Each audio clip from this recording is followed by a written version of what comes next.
Hi everyone, as y'all know, my name is Melanie Weaver, but everyone calls me Mel. Today I'm going to be talking about the comic book March, specifically one part in the beginning in which John Lewis was recounting his childhood on a farm. He lived a very isolated life on the farm. Because of that, he became friends with the chickens to pass his time. Through the small town life and the segregated life during that day and age, John Lewis never really interacted with white folk. I grew up in the tiny town of Chemung, New Jersey. My town is 96.5% Caucasian.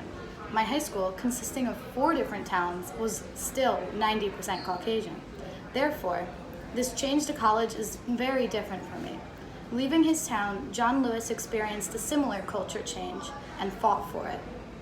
Talking about being friends with the chickens, John Lewis said, "You get emotionally attached to an animal destined for the dinner table, and you're asking for a broken heart."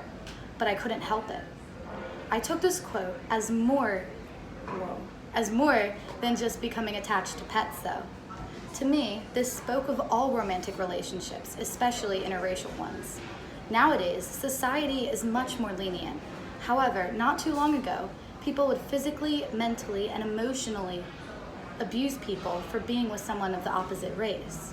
You cannot control who you love, though, so you're simply destined for a broken heart, whether that be from society or your lover's fear of such.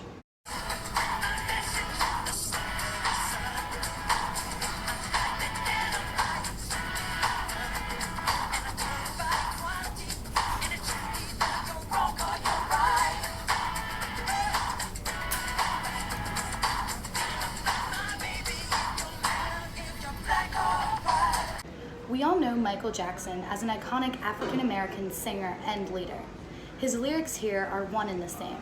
In pop culture today, the biggest interracial couple is probably Kanye West and Kim Kardashian West. Kanye spoke once about the struggles he has faced in society because of their relationship. He told Daily Mail that he believes his 2013 music video for Bound 2, featuring him together with Kim, was not accepted until they appeared married on the cover of Vogue magazine in 2014.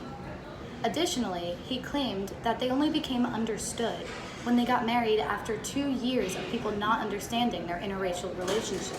Although it is still very far from good, society has gotten better about discrimination.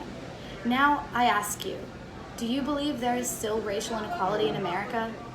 Yes. No. No. Yes. Okay.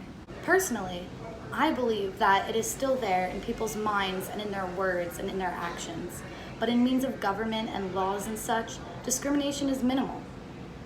Have you ever fallen for someone even though you knew that they would break your heart? Yes. Um, Damn. Oh, shit. No. Yes. Yes. I certainly have. Now, I'm not going to go into the details here, but just let me say, it's not fun. Is there still judgment on interracial couples? Yes. It's getting better. Not really, Okay. but I feel like there is still like some, you know what I mean? Just not as bad, but not it's as still bad. there? Yeah, it's still there. Thank you. No. Maybe. No, I think segregation ended. It's not a lot of inequality anymore. Okay. I don't know. I feel like sometimes some people give dirty looks, but that's pretty much it. Not like outwardly. No. I think that it is difficult to base that in a generalized statement because it depends on where you are from. If you're from my town, it would be judged, but not because it's a bad thing, just because it would be shocking and different. Different places across the United States have different beliefs because of their different demographics.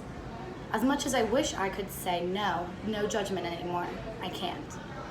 Racism is an issue that our world will most likely have to face for forever. Things have definitely improved though, much because of John Lewis and other similar figures. To quote the legend himself, Kanye West once said, "We came into a broken world and we are the cleanup crew." Hopefully 50 years from now, when people speak of racism from today, as we are speaking of racism from 50 years prior, the opinions will be the same. Society is always improving.